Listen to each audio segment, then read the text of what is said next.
Hello, welcome to the course on chemical process calculations. This chapter is introductory concepts and we will be going through and revising all the introductory concepts that we have studied till now at school level in first year and further a few more concepts. The main objectives of this chapter are the revision of the concepts involving units and dimensions, their equivalent values in different systems, significant figures, and to learn the choosing of an appropriate basis for solving a problem. As you all know about the system of units, that there are several system of units available for the usage as per the convenience. But it is very imperatively essential to handle the units very properly because it it not only helps in reducing the errors but it helps in easing the calculations as well. Several system of units that are available to us are SI system, metric system, CGS system, FPS system. As you all are aware of many of these systems, there can be other systems also which which might be used at several different places. But we have to take care of these units of these systems that while doing calculations we have to do the calculations in single system of units which will help us in reducing the errors. Now the consistency in these units, they not only help in reducing the number of errors but we can perform accurate calculations as well as the basic idea of doing the engineering calculations is to obtain meaningful results which we can very precisely obtain by knowing the system of units in our calculations. Now, in our daily life also, we can see several instances that show the importance of the system of units in and around us, and it's almost everywhere. Like while when the customer they are going and they're purchasing milk, and many of the customers they have a habit of asking the milk to be provided in kg, so they will go and ask, okay, give me 2 kg milk, 3 kg milk, even though the sellers have volumetric vessels for measuring and selling. Still they ask in kgs and what they get is in liters. So this it happens in our daily life very commonly, it happens, but still the, since this is in daily life, it doesn't have a very adverse effect on our work or on our objectives. So the milk is measured in liters, but still, if someone is asking in kg, still the seller will give them in liters. So there's a very high discrepancy. And imagine if someone is going in a scientific lab and something which is in liters, they are measuring it in kilograms.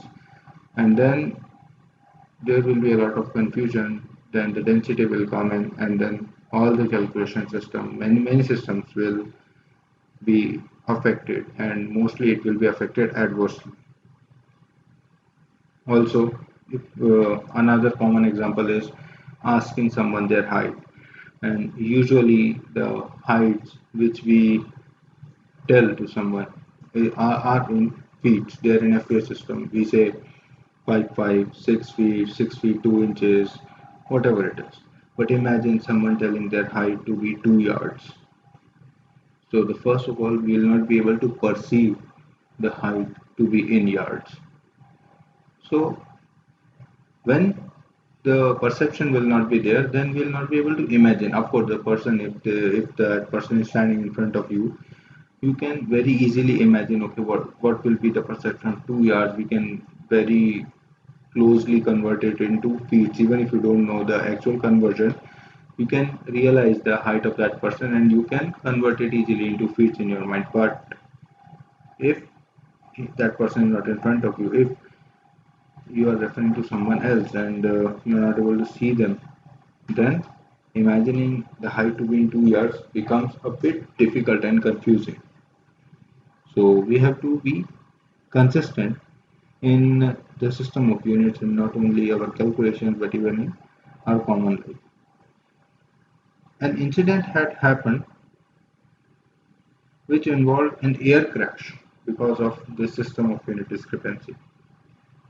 This was Korean Air Cargo Flight 6316, and the issue is that the international aviation industry it measures the altitudes in feet, whereas a couple of countries like Russia, China, North Korea they used to measure it in meter.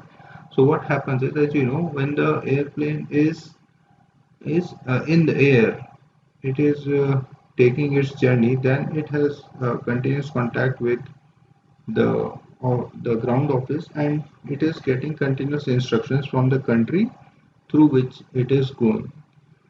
While going through China, what happened was Chinese control room it directed the pilots to go to an altitude of 1500 meters, which they confused to be 1500 feet. So 1500 meters is 4950 feet, whereas what they understood it to be in 1500 feet, which is 460 meter, which led them to descend the aircraft at a very rapid speed and eventually crashing the aircraft. So it was a very big blunder, which was because of the discrepancy, the confusion led by the difference in system of units. Now speaking about dimensions. Dimensions are the general expression of the characteristic of a measurement, such as L for length or time, T, mass, or temperature, whereas the units are explicit expression of that dimension, such as meter, feet, yard. So all these meter, feet, yard, all these they are the measurements of length, but in different units. So the dimensions for all these three will be same. That is for length, that is L, but the units are different. Primarily, there are two system of units which are in use. As you know, all these that they are one. The first one is the SI or System International, which has the units which uses meter, kilogram, seconds, and the second one is AE or the English System of Units, which uses feet, pound, seconds. You are also aware of the characteristic of units or dimensions that the only those quantities which have same units could be added or subtracted. Whereas for multiplication or division, the final units are the product or division of the units themselves. Same applies for the dimension. Now, we have two categories of these units or dimensions, which are one is the fundamental, second one is the derived. The fundamental units, you should be knowing this that they are those units which are measured independently and they express themselves. That means that it could not be expressed or indicated by the combination or usage of all other units, whereas derived dimensions are those which are expressed in the terms of the fundamental units. Next, we will study about the conversion of units. The conversion of units is very essential and vital in engineering and scientific aspects as it is important in our daily life as well as in the commercial applications. The failure in converting or realizing the discrepancy in units can cause big blunders or big accidents, causing loss of money and human lives. We'll be discussing a couple of such incidents, one of which happened in 1999 with the Mars Climate Orbiter, which was sent by NASA to study the climate, the atmosphere, and the surface properties of Mars. It was it was prepared by the company called Lockheed Martin. It was manufactured by Lockheed Martin and it was procured and deployed by NASA. Now, why deploying for investigating Mars? It was to be maneuvered in several heights at several altitudes. The some of which are like 150, 170, 220, and eventually it had to go down and settle at an altitude of 110 kilometer. 80 kilometer was the minimum altitude that this Mars Climate Orbiter was capable of surviving during this maneuver. Below that, it would have destroyed itself because of the atmospheric resistance offered by the Mars atmosphere. But during this maneuver, to the to the final altitude of 110 kilometer, it crashed, and later on it was found out that the the trajectory on which the Mars orbiter was the trajectory that the Mars orbiter was following during its crash was leading it to an altitude of 57 kilometers. Now, this was a very big mistake, and although all the calculations, all the softwares, everything had been finalized and tested, still this accident happened, and the investigation committee they later on found out that the discrepancy was on the piece of a ground software which was supplied by its manufacturer, the manufacturer of the orbiter, that is Lockheed Martin, which produced the results in the United States customer unit, whereas all the softwares used by NASA, they produced the results in SI units. Because of this discrepancy, the the calculation done by the software um, inside the orbiter, it calculated the total impulse which was in pound force seconds. Whereas the NASA software they realized that the result is produced in Newton seconds, and thus it introduced an error factor of 4.45 to predict the position of spacecraft, because of which it was sent on a trajectory to move to an altitude of 57 kilometers, which is way beyond the dangerous limit of 80 kilometers, whereas it had to be sent to 110 kilometers. So this was a very big project. It costed almost $125 million to US, and this accident happened because of this discrepancy in units. So we can realize how important are the conversion of units at the level of science, at the level of engineering. Sometimes the error can also occur due to our habitual practice, like the habit of using one particular system of units but not realizing the error while doing calculation in another system of units. This is what happened in 1983 when the aviation industry of Canada was in a transition phase from using imperial units, they were shifting on to using metric units.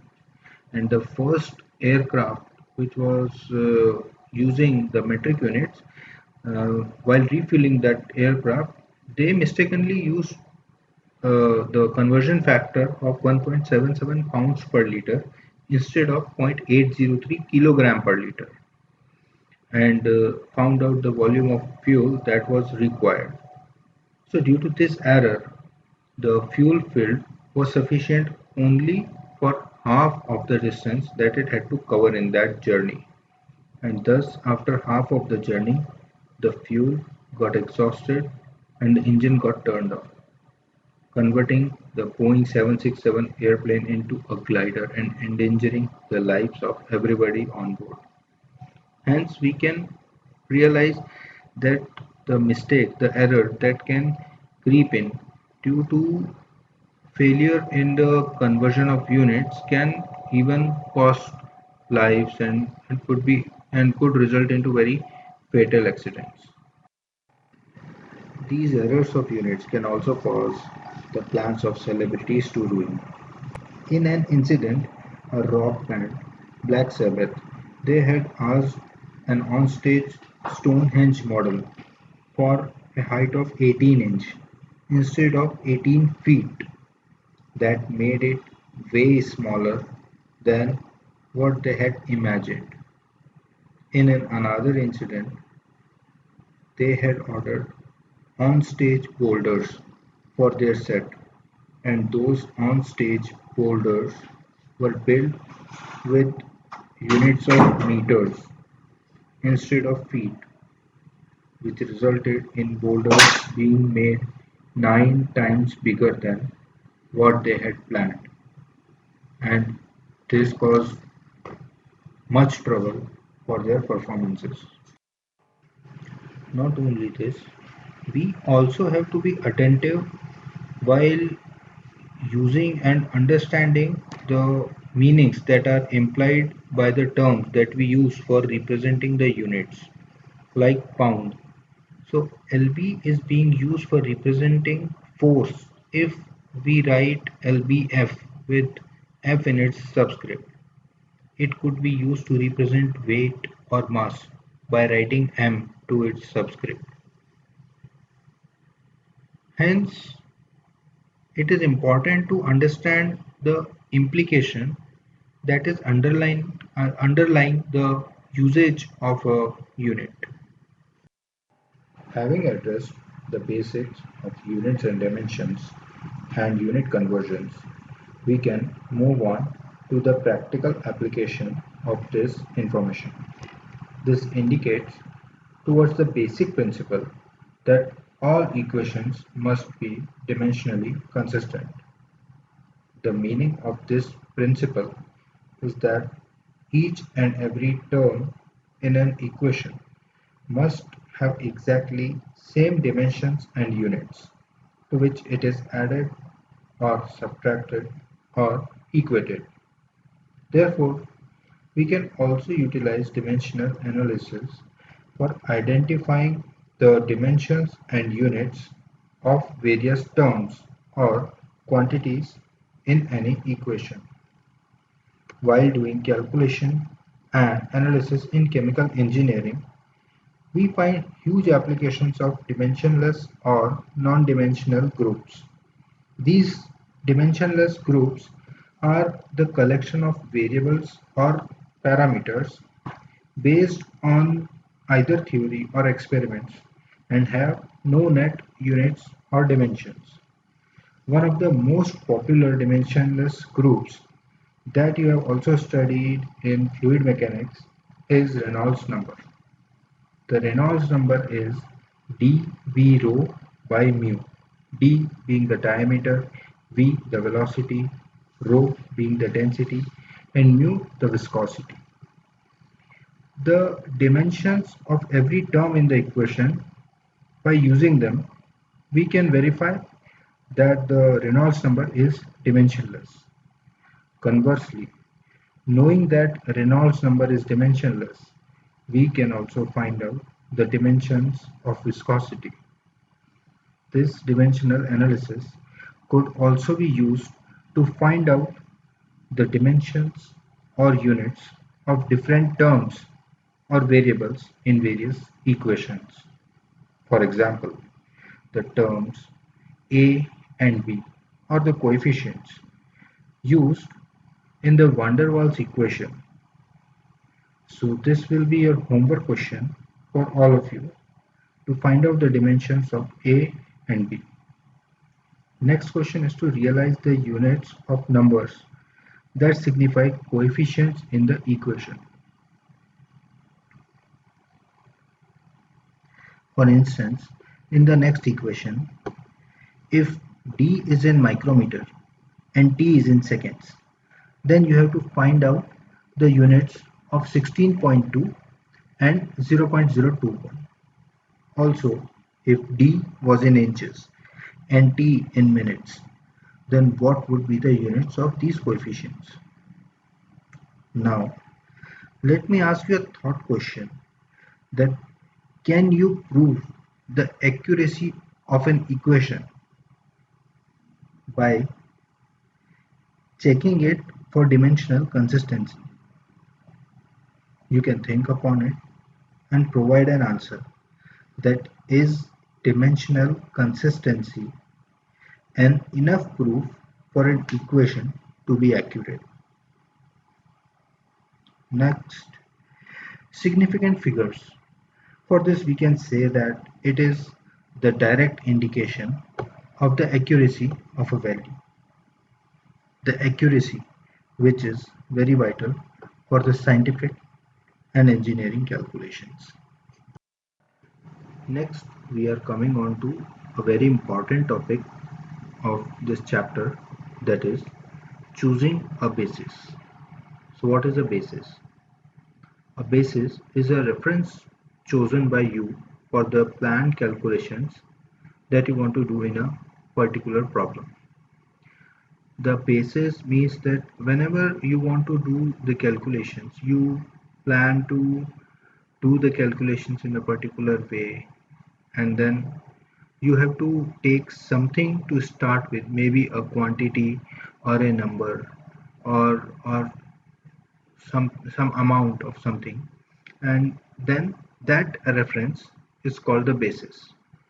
For example, let's say 42% of students wore shoes in school, and half of them, those who were wearing shoes, were boys, and a third of those boys wore socks as well. Now, this is a very simple question and a very straightforward question, and we can solve it directly by taking a whole population as one, and then, or even if we don't take it as one, we know that the 42% is 0.42 of whatever the total population is, and half of them would be 0.21, and then the third of those boys means 0.07. Now, since this is a very straightforward question, we can do the calculations directly, and the calculations are also very straightforward, that is 0.42, 0.21 and 0.07.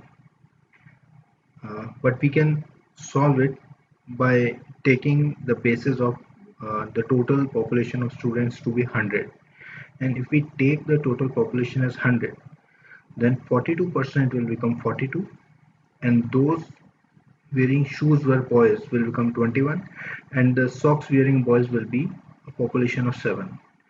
Now, if we do the calculation by taking the total population as 100, this calculation would be at least little bit easier and quicker than if we would have done it by taking the fractions. So the same principle, same thing applies to more complicated engineering calculations, and hence choosing a basis is very important in doing the scientific and engineering calculations.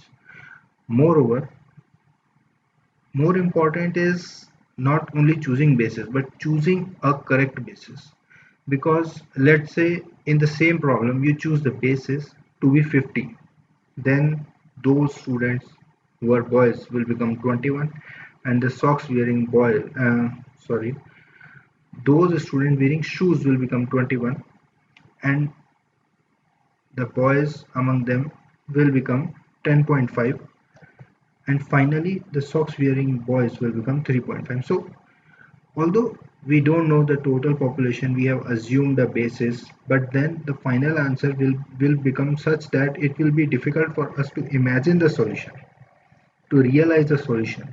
And if we have to interpret this solution in a particular manner, then imagining 3.5 number of boys or students will be rather difficult. So hence it is also very important to choose a very proper base. So the proper choice of bases can make a problem easier to solve, not only easier, because improper choice of base will become the problem maybe hard or very difficult to realize the answer. Next, I want to say that Whenever we choose a basis, you always have to state the basis that you have chosen by mentioning it prominently, because for the same problem, if you would have chosen the basis as 1, this would have been the solution. If you would have chosen the basis as 100 or 50, so everyone will have a different final answer, although the implication of the final answer of everybody would be same. But when you are solving a problem, then it is always better to mention the basis that you have chosen. Now, for selecting a proper basis, there are several questions that needs to be addressed, or it is like a general notion, general rule for selecting a basis. First of all, you should be knowing where to start with.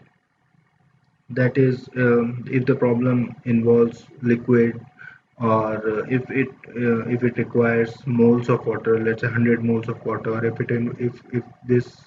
the problem is of CO2, then maybe it is better to take the grams of CO2 in which is uh, a multiple of its molecular weight, and something like that. So you should always address where do you have to start the problem with.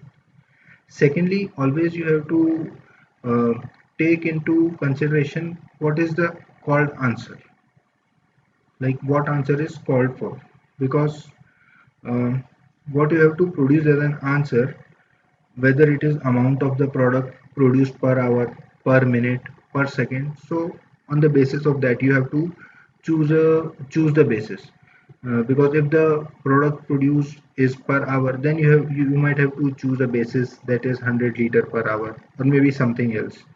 Or if the answer should be in minute, then you would have to choose 100 liter per minute or something like that. So you should always address to what is the called answer.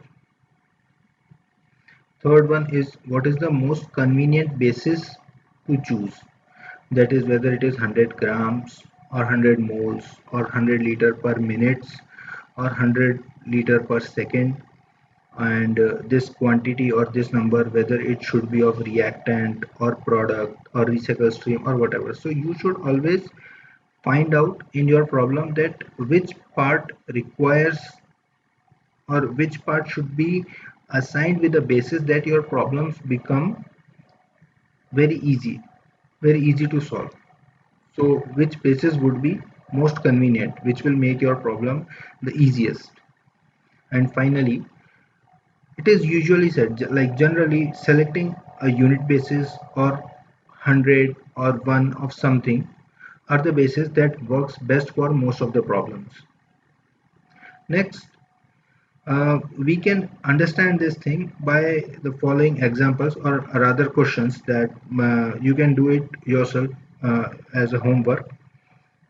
That what are the mass fraction and mole fraction of cerium and oxygen in the catalyst CEO? Now you know that the compound is CEO. So what is the information that you already have? The information that you already have is the compound Ce and O consists of equimolar quantity, mind it, equimolar quantity of cerium and oxygen. So you should choose the basis in such a way that this property of CEO, serum oxide, should be addressed. So if you are starting with equimolar quantity of cerium and oxygen, then you can take the basis as 100 kg mole or 1 kg mole.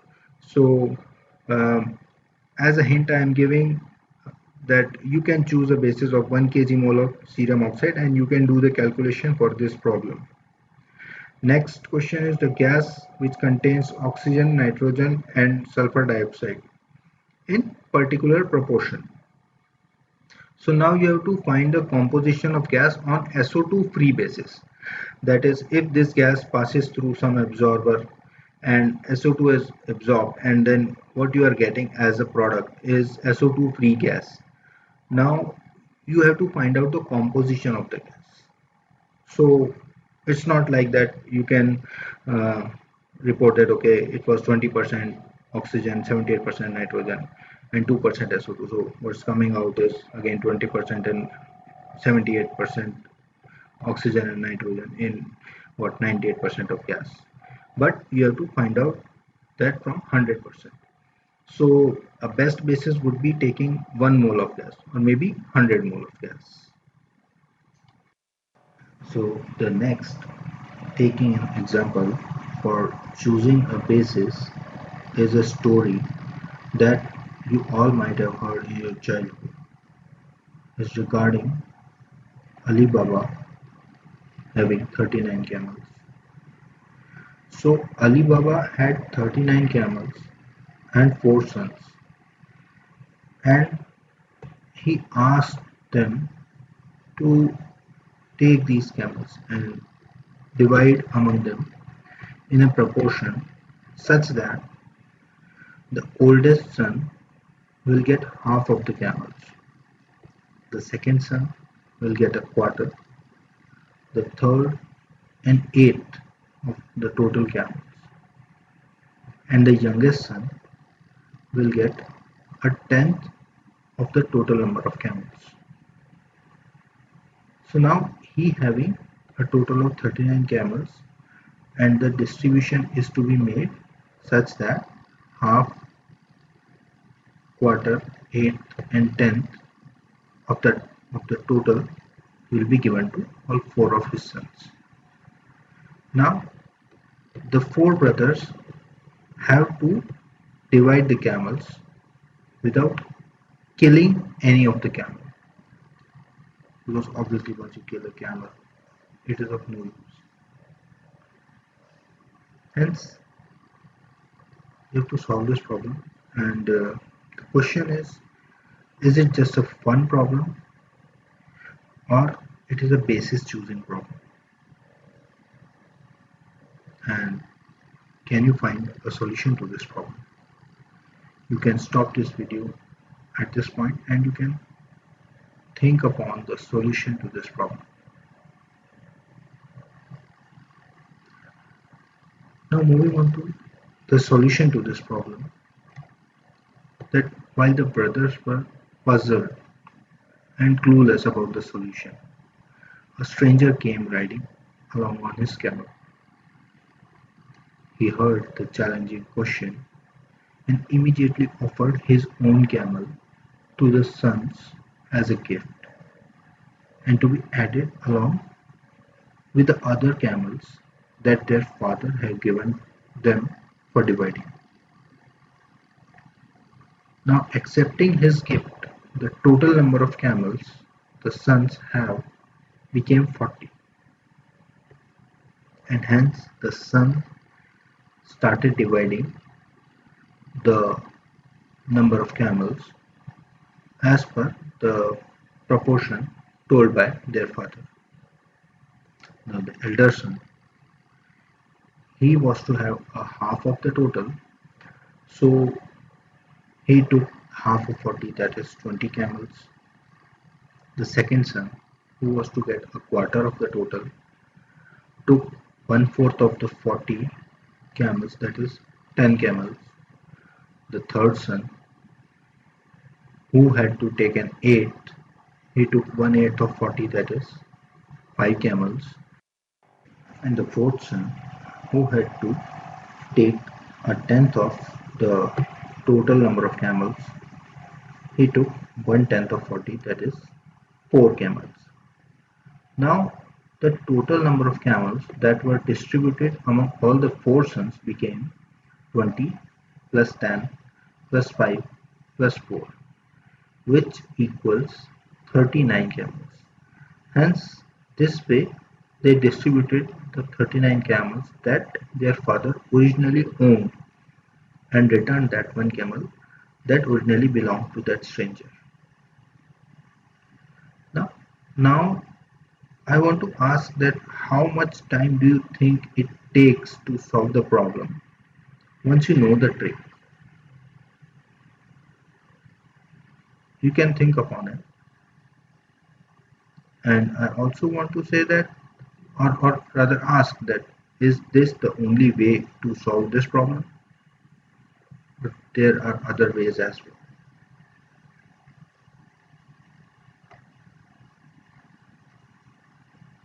Because next we want to try another way of solving the same problem. That is the classic way, the traditional way. Of course, we have solved this problem previously by choosing a basis, but now we want to try this problem in the traditional way, that is by doing the actual calculations. That's by making a table and the share of each son. So the elder son, he had to have the half, that is 0.5. The second son, he had to have a quarter, that is 0.25. The third son, who had to get the eighth, which is 0.125, and the youngest of all, which had to have the tenth or zero point 0.1 of the fraction of total shares. Now, if you see that the total number of camels were 39 and we cannot do the half of 39, then of course we cannot do the half of 39. But then the point is it the half of 39 or the half of the total share? Because if you want to do the half of 39, then of course you are not gonna get a whole number. That means you have to cut a cut the camel in a certain fraction. But if you want to do the total of the share of each son, then you'll realize that the total is not 1. The total is 0.975. Hence, seeing the total, we can find out the fraction that belong to each son. That means the fraction of the total lot that belonged to each son was zero point 0.5 upon 0.975, 0.25 upon 0.975, 0.125 upon 0.975, and zero point 0.1 upon 0.975. That is these numbers. This is the actual fraction of the total lot which was to be distributed among all the sons. That is 0.5128, 0.2564, and so on. So the the clue that was hidden in the question was, first we have to calculate the share and its total, and you have to find out the fraction. And once you have found out the fraction, you can find out what should be the number of camels that is to be distributed to that particular son. So 0.5128 of 39 is equal to 20. 0.2564, that is the share of second son of 39, is 10. The share of third son respectively becomes 5, and the share of fourth son becomes 4, and the total is added to 39. So this way we can solve this problem in an alternate way. Now my question is again the same question. This is the traditional way. You all know this method. You all can do it. Once you realize that the total is not 1, then you can do it yourself, and then you can find out, or you can realize that how much time do you think it has taken to solve this question in the traditional way. With respect to the time it took while solving the way the previous method, the solving the problem in the previous way. So um, obviously, once we take the total lot of camels by adding one camel in this as 40, and then we can divide, and then we can take out that camel so that we can distribute the 39 number of camels. That is a much faster way, and this way we can realize, we can understand the power of choosing bases, which makes the problem to be solved in much easier and quicker manner. Thank you.